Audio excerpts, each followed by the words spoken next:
Good morning. Call to order the City of Santa Barbara Sea Level Rise Adaptation Plan Subcommittee meeting of November. This is not the right date on the slide there, of December 9th, 2020. Yes. And can we start with a roll call, please? Okay, here we go. Chair and Council Member Kristen Sneddon. Here. Vice Chair and Water Commissioner Dave Davis. Here. Council Member Eric Friedman. Here. Council Member Mike Jordan. I think his volume is off. Harbor Commissioner Jim Sloan. Here. Harbor Commissioner Betsy Kramer will be in later. Parks and Rec Commissioner Bibi Longstreet. Here. Planning Commissioner Deborah Schwartz. Here. Planning Commissioner Leslie Wiscombe. Here. We have a quorum. Thank you. And if you could let us know when Ms. Kramer arrives, that would be appreciated. Thank you. And then Ms. Hetrick, do we have any announcements or changes to the agenda? Let's see. We are planning to do public comment after the staff presentation on the draft adaptation plan prior to consideration and discussion by the commission on the plan and on the staff recommendation. Thank you. And are there any other announcements from the subcommittee? Okay, seeing none, then we will go into presentation. Thank you. Thank you, Mr. Bolton. I think you had the wrong presentation up. I'm glad you changed it. Next slide. So again, I'm going to give a quick presentation summarizing the changes that were made to the draft Sea Level Rise Adaptation Plan. We'll then do public comment, and then we'll have committee discussion on any further changes to the plan, and then we'll move into consideration of the subcommittee recommendation to council. And last Wednesday, I sent out a memorandum summarizing both the changes to the plan and a draft subcommittee recommendation that's also available on our the subcommittee's website. Next slide.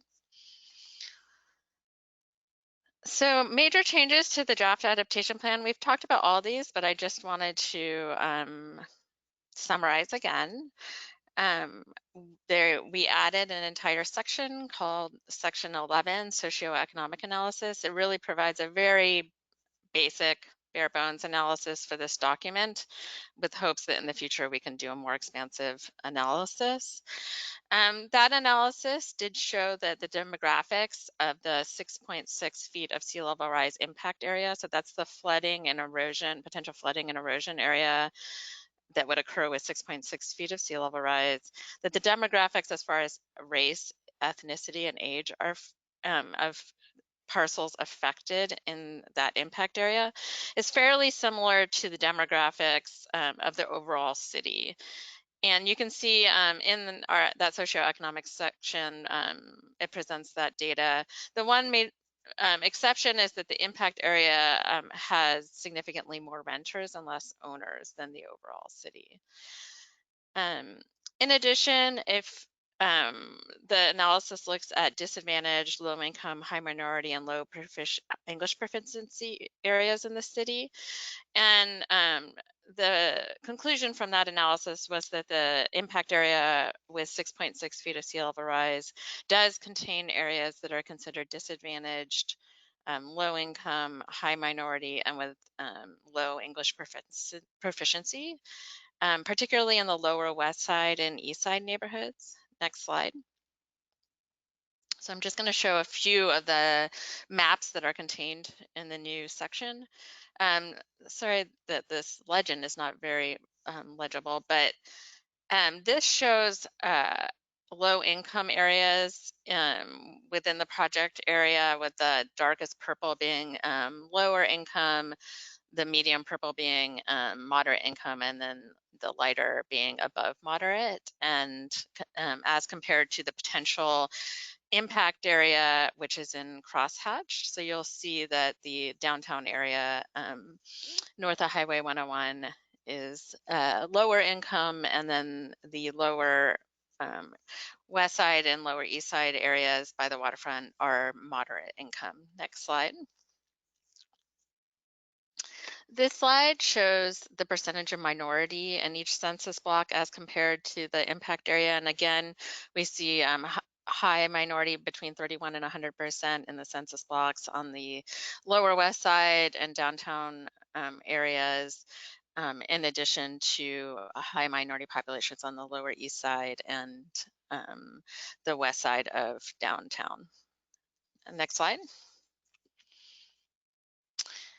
And then this shows English proficiency, with the red being the least proficient, so less than 30% of English proficiency, and the orange being between 26 and 30%. So again, the highest level of non-English speakers is in the lower west side and east side neighborhoods.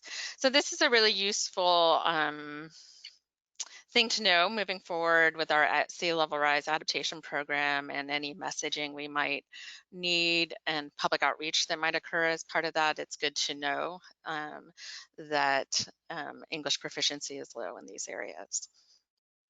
Next slide. So in addition, other major changes, many of which we have talked about, is the addition of historic and flooding and erosion information from previous vulnerability assessments, including additional emphasis in the plan that a lot of the flooding and erosion impacts that we're going to see are during El Nino events, when sea levels are on average higher than normal times. In addition, ESA did provide a lot of clarification on how much sea levels have already risen that is very useful in the document. So they did clarify that to date, based on our buoys at the harbor, we have seen approximately 0.39 feet or 4.7 inches of sea level rise in the last 100 years. And again, that's approximate or an average because it really depends on how and when you measure it. And the projections that for sea level rise that we've received from the state, the ones that you've seen quite a bit, 0.8 feet by 2030, 2.5 feet by 2060, and 6.6 feet by 2100, those are based on a baseline year of the year 2000. So when the projection says 0.8 feet by 2030, it means 0.8 feet above what sea levels were in the year 2000. So if using that baseline, our sea levels offshore of Santa Barbara have risen about an inch, or 0.08 feet. Next slide. That's a very quick question there. Is that from sea levels in Santa Barbara, or a global average in 2000, or baseline is specific to So our these area? are all Santa Barbara specific. Okay, thank you. The projections and the numbers here for how much it's already risen. So ESA also clarified the effectiveness of groins along the bluffs. As we've discussed before, they clarified that it's not that you absolutely can't have groins along the bluffs. They just have never really been used in that setting very much, and that you'd have to have a lot of groins along the bluffs. And if you wanted to protect one specific area, the beaches along one specific area, there is a potential that they could be effective, although that's unknown given the topography behind the bluffs. It might not actually be effective in retaining sand, but that from a economic and usefulness perspective, the ESA is not recommending use of groins along bluffs. So the end conclusion is basically the same, but they wanted to be clear about the technical background of that. And in addition, a number of near-term actions were added to the plan, additional socioeconomic study, particularly of adaptation actions, additional study of how groundwater contamination might be affected by sea level rise, a study of incentives for voluntary or proactive resiliency measures. And then once we have more information about how changes in creek flows might interact with sea level rise, it suggested that we take another look at our existing creek setbacks and see if they are adequate given the new information. Next slide.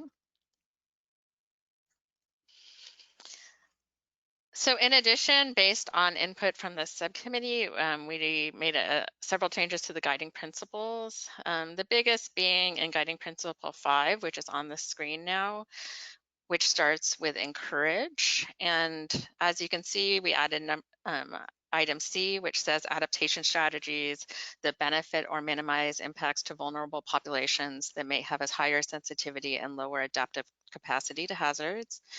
And then EFGs, which is encourage emergency response and recovery coordination that factor in increased hazards due to sea level rise, encourage greenhouse gas reductions as a key aspect of resiliency planning, and then encourage voluntary and proactive resiliency actions through incentives such as streamlining permitting. And I know that there are some subcommittee members do have further comments on guiding principles, and why don't we do that after the staff recommendation? We can get into that further. Next slide. And then based on the subcommittee's discussion, the recommended reevaluation time period in the adaptation plan was changed from at least every 10 years to approximately every 5 to 10 years in response to substantive new information, including major updates to the state of California sea level rise guidance. So if you recall, the discussion really centered around, hey, if the state of California is providing big new projections every 5 years, we should really be trying to track with that, and that every reevaluation doesn't need to be a complete redoing of the whole document. It could be targeted updates, but the state is not certain that they will be updating it every 5 years, so we didn't want to say exactly 5 years, but the idea of this statement is that we would try to track with major new information. Next slide. And then we've discussed this before, identification and the near-term actions of what we consider to be the highest priority to start with in the next few years, including the shoreline monitoring program, updates to the hazard mitigation program, redesign of Laguna Tide Gate, relocation and floodproofing of major sewer and utility lines south of Cabrillo Boulevard, optimization and expansion of beach nourishment, that we raise the harbor breakwater groins and walkways, that we raise the piles and the harbor marinas and pier, and that we study triggers for closing Stearns Wharf during major storms and other safety measures. Next slide. So additional implementation recommendations that occurred at the last meeting as part of the discussion around recommendation, we placed into the executive summary and the main plan under this section entitled Next Steps and Summary of Near-Term Actions. And those included emphasizing that the sea level rise adaptation program moving forward should include a robust public information and outreach component with all processes, data, and findings being as publicly transparent as possible. That was something that the subcommittee very much wanted to emphasize. In addition, other things that were discussed at the subcommittee meeting that were added include that all projects that are near the shoreline area or affected area that occur moving forward really should be developed with consideration of the phasing of implementation of the adaptation plan. In addition, the subcommittee discussed at its last meeting that while each city department will undertake specific projects that are within its purview, that there is a need for coordination of the overall sea level rise program through a central staff team and we discussed that moving forward, hopefully that would likely be out of the sustainability department. So those recommendations were added into the adaptation plan itself. Next slide. Oh, and so that ends my presentation.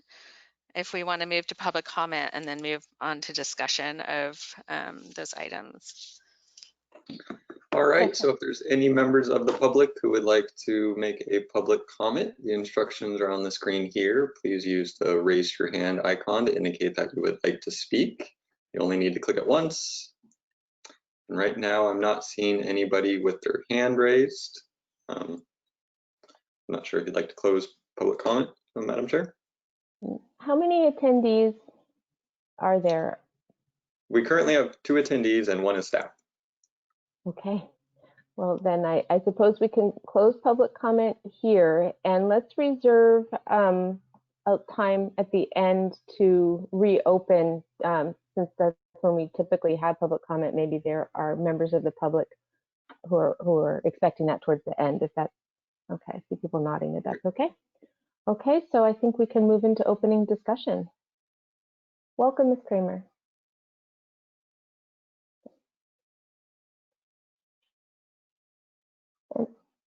Ms. Hetrick, you're muted. Always doing that. I did receive an email from Commissioner Wiscombe. Is she on? Oh, there you are. With some potential draft edits to the guiding principles. Mr. Bolton, if you could pull those up, and Commissioner Wiscombe, if you just wanted to introduce the potential suggestions, that would be great. Thank you, Ms. Hetrick. Yeah, I want to thank Councilmember Friedman for sharing that W6D memo, the local government, with us. I went through that, and based on that, I thought that we should add just a couple things to the guiding principles, since they're now on 2 pages instead of 1, which was our original goal. And a couple of them come from that document, and then I think the last 2 were just my suggestions to kind of clean them up. So so is this the first one, Ms. Hetrick, the 3B? I'm looking for the email that. Yes, so just as a point of background, the Coastal Commission and the League of Cities coastal group, and then there's a counties coastal group, came up with a joint statement on adaptation moving forward, and that was adopted by the Coastal Commission at its November meeting. And so the report that that Commissioner Wiscombe is referring to is that joint statement of adaptation actions that got approved. So yes, so the first edit that Ms. Wiscombe suggested is shown under 3B here, which reads design adaptation strategies that are flexible, and currently it reads inflexible and avoid unnecessarily prescriptive actions to address longer term hazards, but would be changed to read are flexible, avoid unnecessary prescriptive actions to address long-term hazards, and which have processes for updates based on new information. Commissioner Wiscombe, did you want to speak to that? Muted. Commissioner Wiscombe. Thank you, Chair Snedden. That came from the joint statement. So that's really all I have to say. I'm just trying to meld. This was Councilmember Friedman would be able to speak to this, but my recollection is this is about a year's work product, and so I just thought that it would be good to incorporate some of the principles that the Coastal Commission have approved. And one of, I think one of them is from the state sea level rise principles in this document. So it's a little bit more multi-agency oriented too. So And if we have, if Councilmember Freeman wants to comment, and if we have other comment, I'm wondering as we're discussing it, if it needs to say the avoid unnecessarily prescriptive actions to address longer term hazards in this portion, or if that's necessary, just as I'll put that out there. And Councilmember Freeman, did you want to comment on this particular change or overall changes? I'm supportive of these, and the background, I appreciate Commissioner Wiscombe going through these. And just for the background, it was about a year process that took place. I just joined that group. It's with the League of Cities. We have a Coastal Cities Subcommittee. And out of that, there's the leadership of that is working with the California State Association of Counties, the counterpart, and 2 coastal commissioners. And they've had these processes meeting regularly for a year to try to work through some of these issues that are related to sea level rise planning, local coastal plan updates. And in this in particular, they came through with these, and it went to the Coastal Commission last month and was approved. And then next week, we're having a public workshop, or the Coastal Commission is having a public workshop with us, with this group, on December 17th that is related to all these. So that will be very informative on this. But I think the recommended additions that are not only support what we've been trying to do, but also make us more in line with what they're trying to accomplish as well. So I think it serves our document to be in line with Coastal Commission as well. So. Thank you. Thank you so much for serving on that. It's very beneficial for us here at this committee and for sharing that so that we could make these changes. Is there any other comments on this 3B at this time? Okay. I believe Commissioner. Yeah. Chair Stanton, I agree about the avoid unnecessarily prescriptive actions to address longer term hazards. It seems awfully subjective. These things need to be based on science. And I think we have this example before us. What's unnecessarily prescriptive to one person is totally science-based necessary to another. So maybe that could be deleted. Commissioner Davis? I would support that also. I would too. Is there a feeling it needs to be somewhere else or just deleted? Commissioner Schwartz, did you have a comment?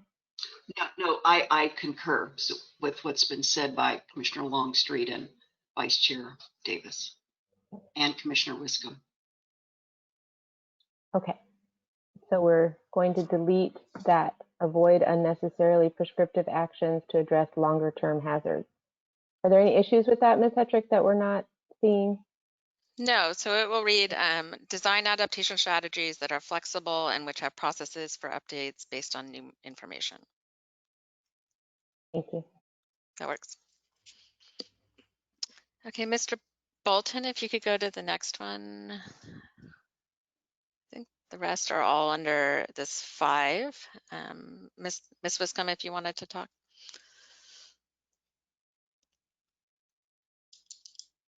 Oh, I think you're muted. You're muted. It's probably my mouse. It does its own thing. I felt this sentence kind of lacked, it just kind of died at the end. So this was my own recommendation that we encourage adaptation strategies that broadly benefit the community's health, safety, and welfare, which is, really our goal. So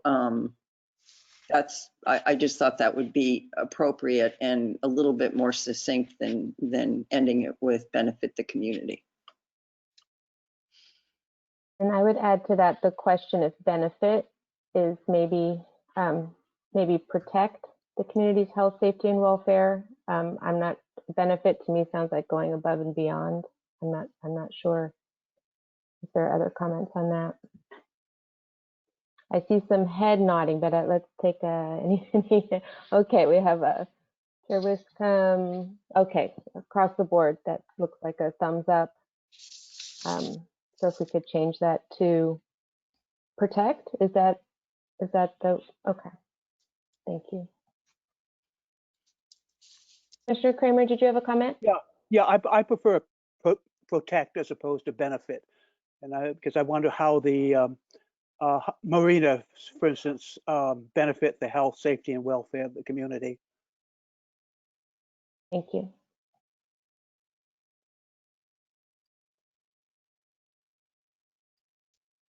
Okay, so this one would be changed to read, encourage adaptation strategies that protect the community's health, that broadly protect the community's health, safety, and welfare. Yes. Okay, next edit. So these again are all under number 5, encourage.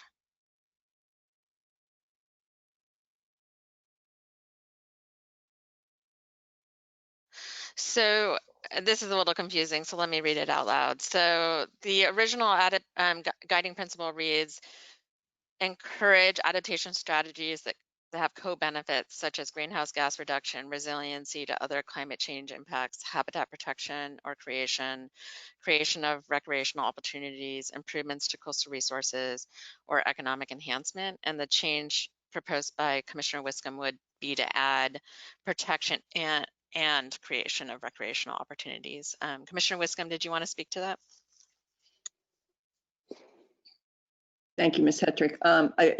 Again, that was my own suggestion. I think existing recreation opportunities are just as important as creation of new ones. So I just thought that should be in there. Habitat protection is in there, which implies that it's existing habitat that's being protected. So I felt that it was important to also do that in the recreation category.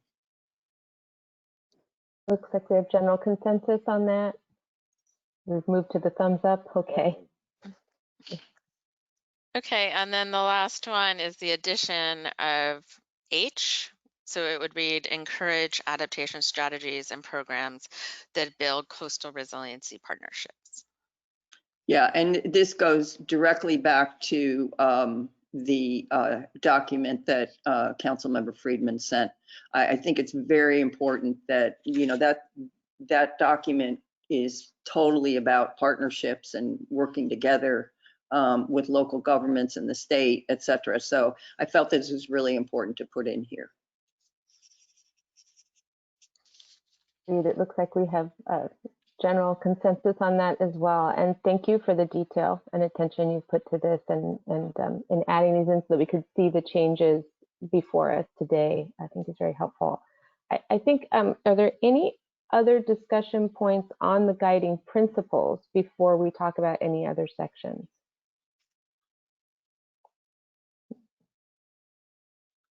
None?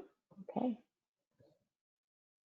The sign of some really good work right there that at this stage we're in agreement and ready to move on from that. And do we want to go back and there's some major changes, bullet points, and just make sure, starting with the socioeconomic section, I would say that I think this is a really important and excellent addition to the report. I think I'm happy that you made it the additional layers of not just language or socioeconomic and the different impacts there. And I think it's I'm happy that that's been added in there in the way that it has been.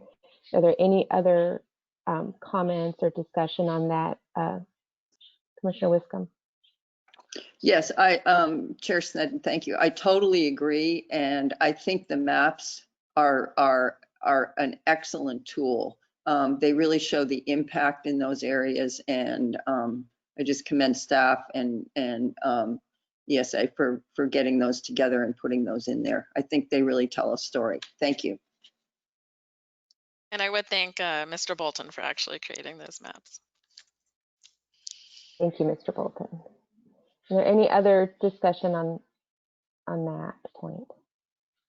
Okay, and then likewise, the addition of the historic flooding and erosion information, really valuable and impressive how quickly you got that in the report after we had just suggested that. Are there any other comments on that section or discussion?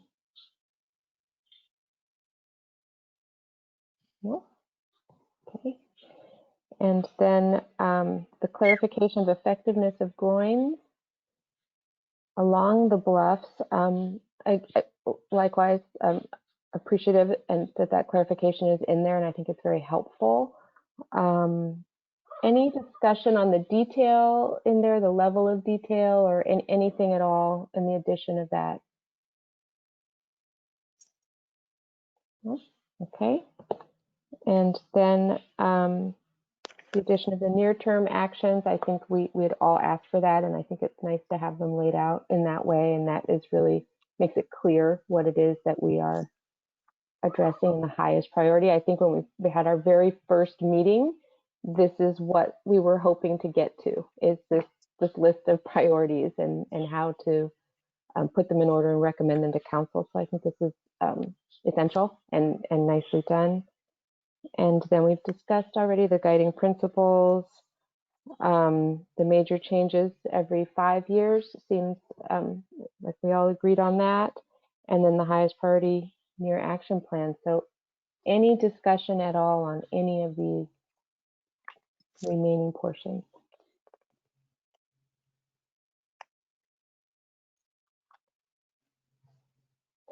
We have jubilation from Ms. Wiscombe. Muted. So I have to say this has been such an incredible work effort, and the team that has come together here. This is a better plan and so thoroughly vetted, and something I think we can all be really proud of and stand behind as it's coming before council and before the community. And so really commend you, team, all team and staff on the work on this. It's truly excellent. So are there any other comments on the adaptation, the final draft adaptation plan itself? Commissioner Wiscombe?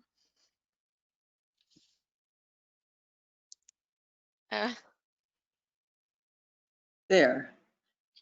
My mouse is running across the screen by itself, so I have a hard time unmuting myself. I wanted to just share what Chair Sneddon said. I think the additions you've made are marvelous. The photos are great.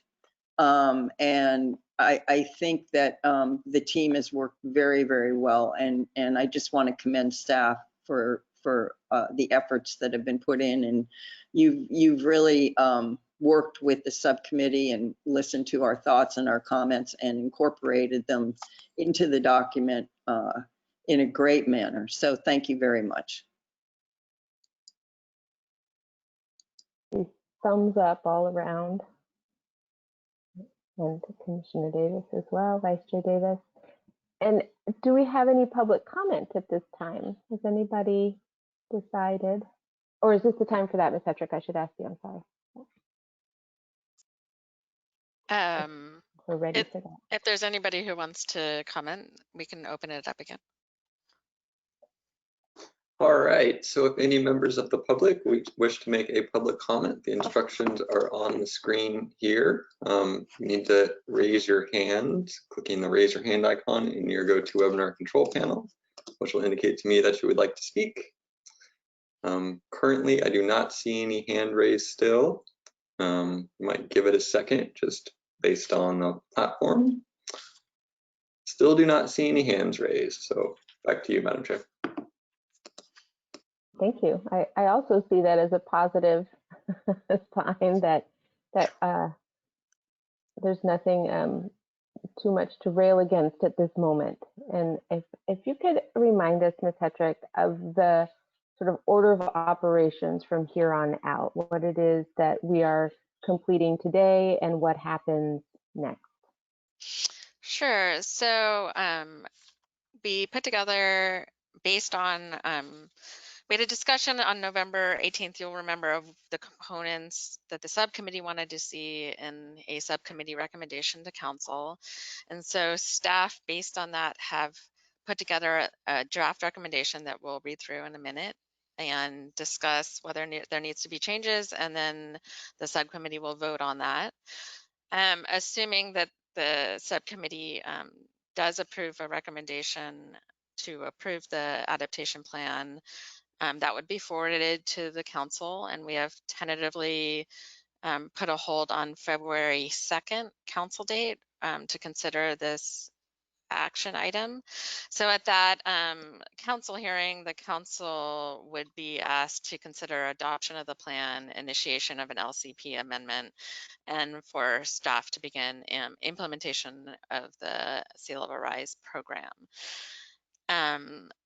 So hopefully that will occur on February 2nd. And then at that point, it's a matter of as we move through implementing projects, each department would develop their projects. But as we've discussed before, there is a need for a central coordination, and staffing that is something that still needs to be figured out with the budget and how that will be done. Thank you.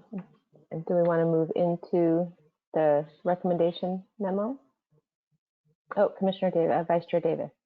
I would actually start things off by making a motion, if you don't mind. I would move staff recommendation. Is there a second? I see Commissioner Longstreet, second. Yeah, yes, second. And then let's have discussion before we move to voting. So why don't I go ahead and read through this potential draft sea level rise recommendation. So it would read, the Sea Level Rise Adaptation Plan Subcommittee recommends that the City Council approve a resolution to adopt the City of Santa Barbara Sea Level Rise Adaptation Plan, initiate a local coastal program amendment to update the city's local coastal program as needed with current best available sea level rise shoreline hazard information and other policy edits to implement the adaptation plan. Begin implementation of the adaptation plan, including development of a 5-year implementation plan and a sea level rise adaptation program. The city's sea level rise adaptation program should include a robust public information and engagement component, with all data, studies, and actions and processes being as publicly transparent as possible.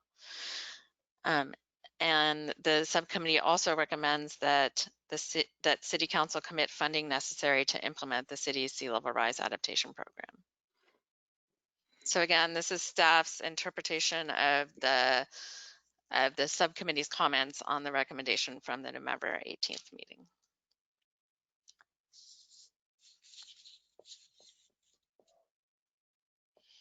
Do you have any discussion on this portion? I just have I don't know if this makes it into the official document or not, but the process is being publicly transparent is how I would leave it, and not as publicly transparent as possible. Just leave it as publicly transparent, with the implication that it would be as much as possible. Okay.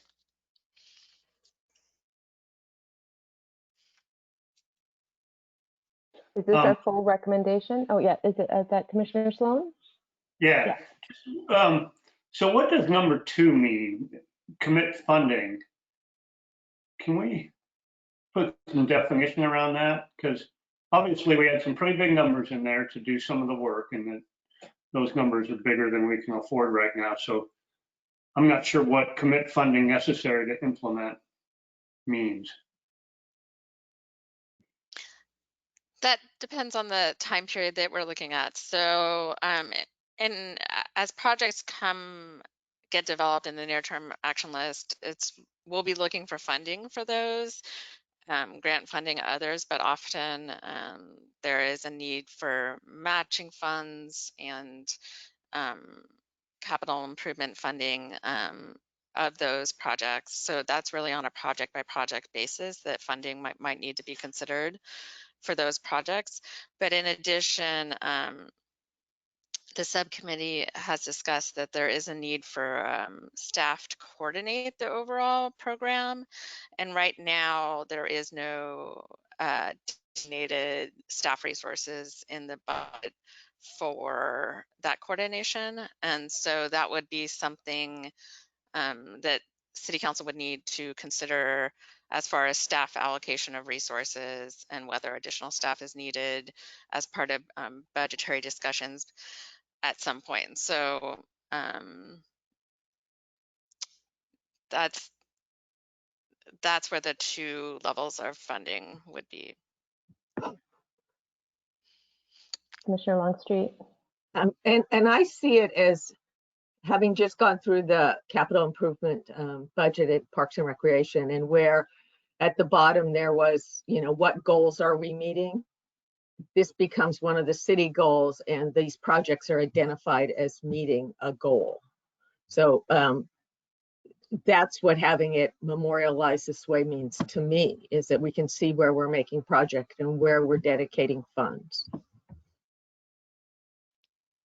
And I suppose to follow up on that, is this sufficient of a recommendation to commit funding necessary to implement, or do we need more detail in that? Or does this subcommittee feel confident that then it will be in the hands of council to decide how or how much funding to commit, if there's any discussion on that point? I know it's one of my goals out of this subcommittee is that we have the recommendation to council and in general that we do commit funding, but it is pretty open-ended there, how much funding and in what way.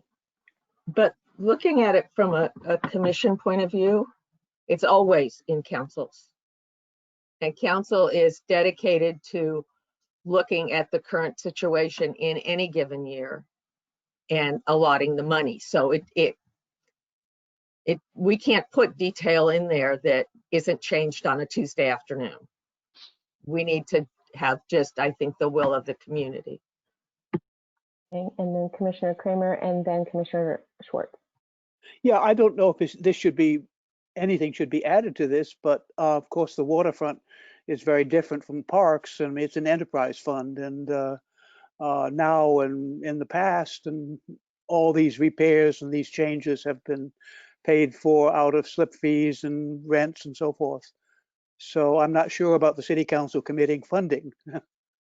And this just an observation. Is your concern committing funding out of an enterprise fund as opposed to? Yeah, kind of. Okay, we can discuss that further as well. And then we have Commissioner Schwartz and then Commissioner Davis. Thank you, Chair Snedden. I would be interested in hearing from Councilmember Friedman, because I'm wondering if some of our neighboring and collaborative coastal cities have been addressing this already in terms of budgeting. I'd like to know if they've already tackled this, and how are they building in some language to at least set the stage for their elected bodies to allocate funding. Do we have that information, perhaps, Councilmember Friedman, at this time?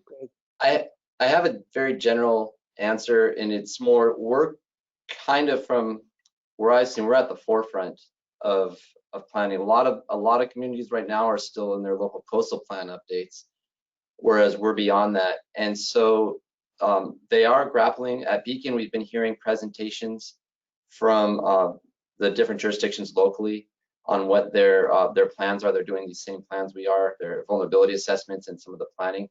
And this is an issue that they're all grappling with. So I actually like the wording, and it gets kind of to what Commissioner Longstreet was saying, that the council can change it on any given Tuesday.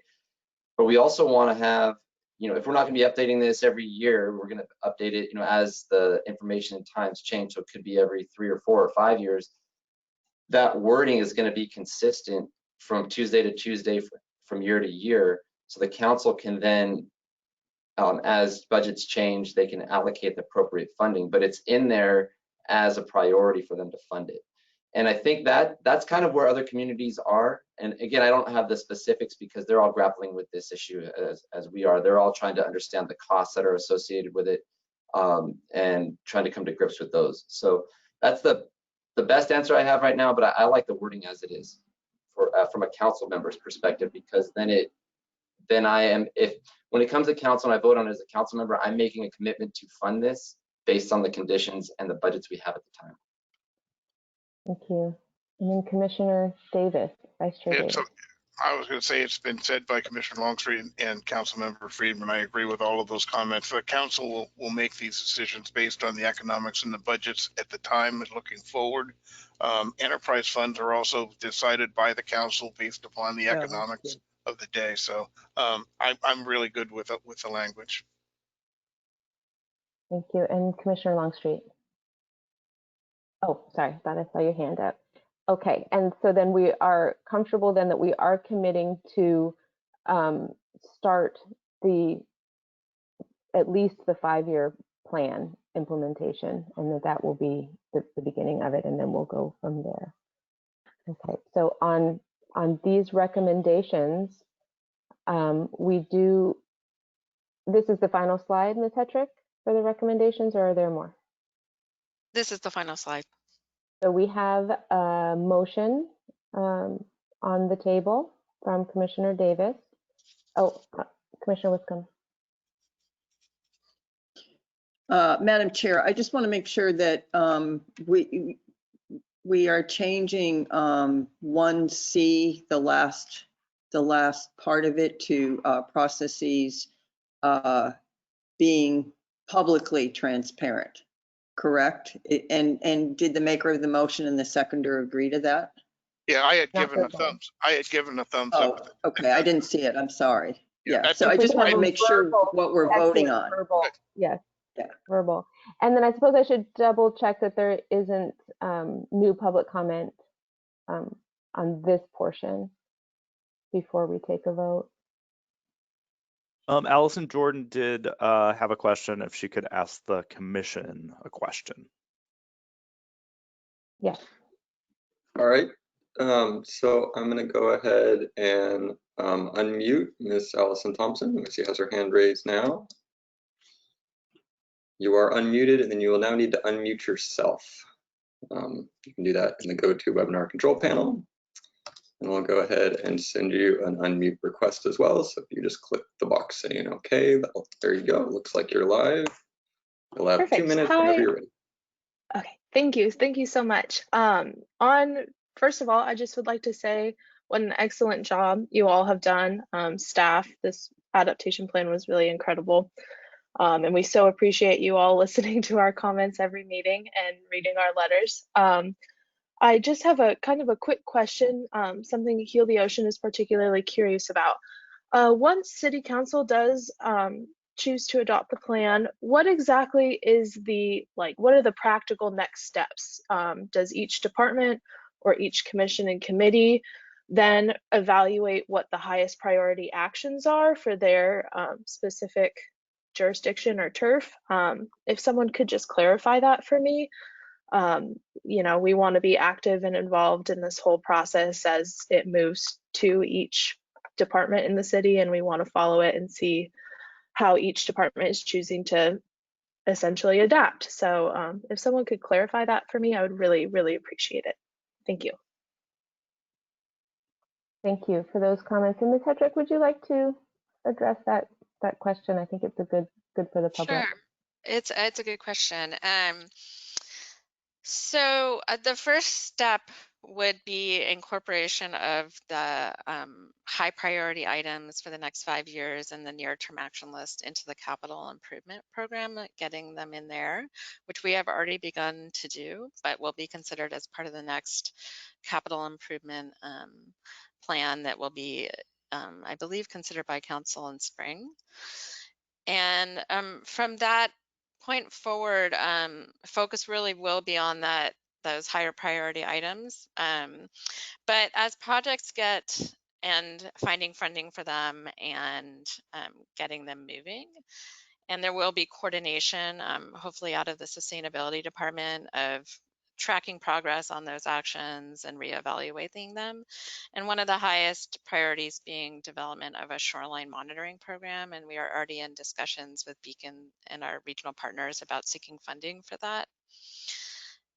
So there will be hopefully a central coordination that will track progress along our path toward implementing the near-term actions and to help identifying funding.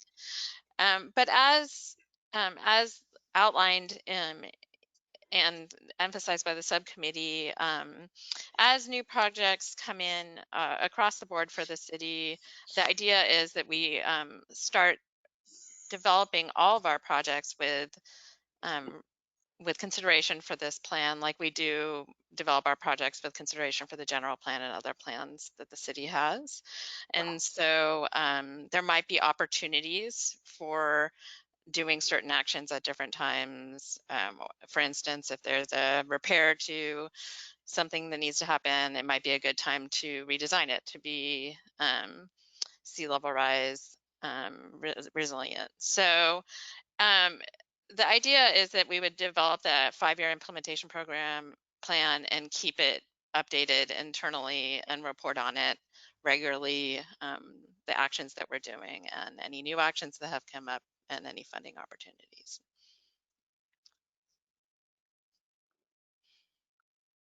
Thank you. Any last comments before we take a vote to move these recommendations onto City Council?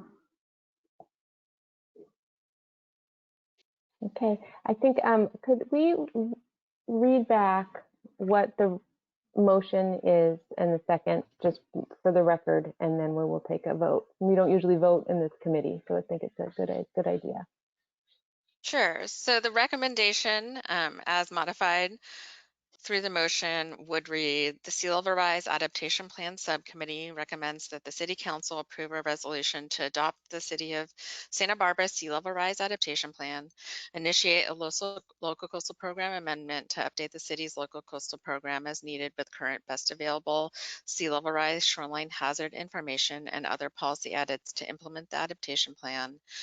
Begin implementation of the adaptation plan, including development of a 5-year implementation plan and a sea level rise adaptation program. The city's sea level rise adaptation program should include a robust public information and engagement component, with all data, studies, actions, and processes being publicly transparent, period. And that the subcommittee recommend that the City Council commit funding necessary to implement the city's sea level rise adaptation program. Commissioner Wiscombe. Thank you, Madam Chair. I'm just going to, since Ms. Hetrick just read this back, I want to just bring up one thing that the second sentence in C is related more to the public than the first sentence in C.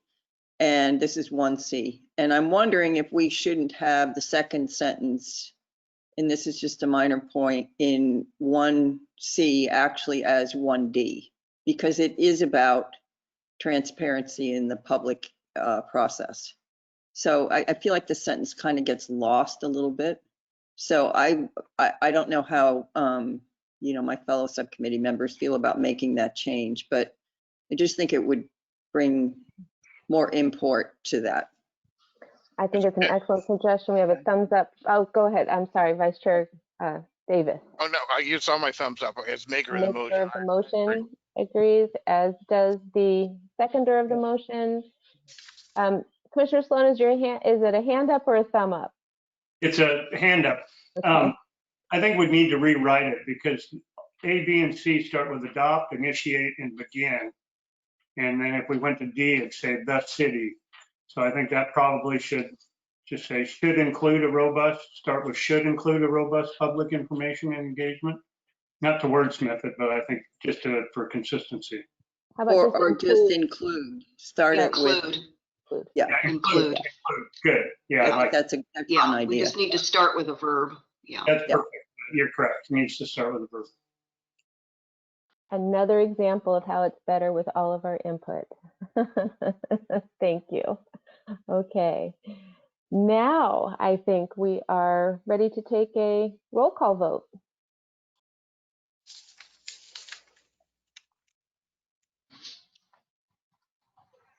Ms. Skew, are you there? Yes, I'm here. Sorry. Okay. With the changes implemented as stated, We have Chair Snedden, Yes. Vice Chair Davis, Yes. Member Friedman, Yes. Member Jordan, Yes. Member Sloan, Yes. Member Longstreet, Yes. Member Kramer, Yes. Member Schwartz, Yes. Member Wiscombe. Yes, sorry about my dog barking.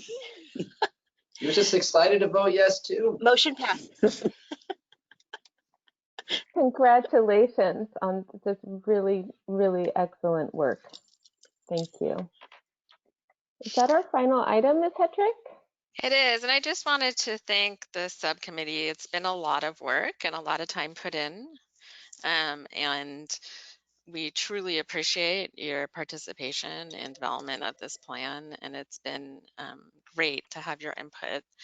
In addition, I just wanted to thank the Sea Level Rise interdepartmental team that really, behind the scenes, was instrumental in developing this plan. Big thanks to staff. Phenomenal work effort. Here, here. Yes. Thank you all for your diligence and thoughtfulness. It's been a pleasure. Oh, well, I think we've all enjoyed meeting together so much. It's with hesitancy, but I think it's time to adjourn. Yes, thank you. Happy holidays, everybody. Happy holidays. Be Thank you. safe. Happy holidays. Have a Merry Christmas.